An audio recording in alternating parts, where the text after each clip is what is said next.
Hello mga tropa peeps! This is your Basudenyang Win. And together, let's have fun!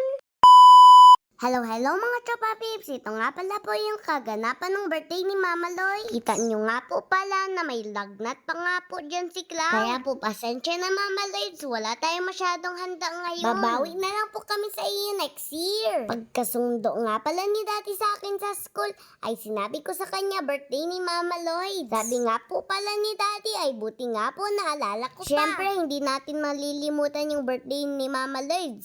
Love natin yan. I love you po Mama Lloyd. Dahil nga pala po wala kaming masyadong handa ay magbibili na lang po kaming cake. Tinanong nga pala po namin dyan si Mama Lloyd kung anong flavor ng cake ang gusto niya. Sabi nga po pala niya ay chocolate. Oh, pares pa yung paborito naming flavor ng cake nila Mama Lloyd. Ang swerte ko naman dyan. Pagkatapos nga pala po namin bumili, ay nag-uwi nga pala po kami At agad sabi dyan. nga pala ni Daddy, pagluluto na lang niya ng special pancit si Mama Lloyd. Swerte ko nga po pala, meron akong Daddy masarap magluto. Kahit lutong bahay lang, kala mo lasang restaurant. Restaurant talaga yun Basudenyang Win. Nung nakaluto na nga pala dyan si Daddy, ay niready na namin yung cake.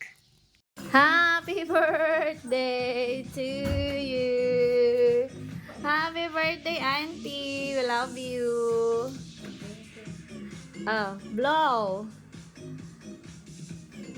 Yay!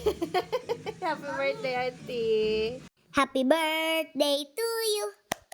Happy birthday, happy birthday, happy birthday to you. Mahal na mahal namin ikaw, Mama Lloyds. At ang prayer ko po sa iyo ay may you have more birthday to come. Good health and more blessings. At sana po hindi ka po magsasawa sa pag-alaga po sa amin ni Cloud. Kami lang nga pala po sa bahay, kaya po ito na lang po ang handa namin. Kompleto naman po yan. May pansit, may tinapay, may suman, at may cake pa. May extra pa si Dading soft drinks. Kaya ano pang hinihintay natin mga tropa peeps?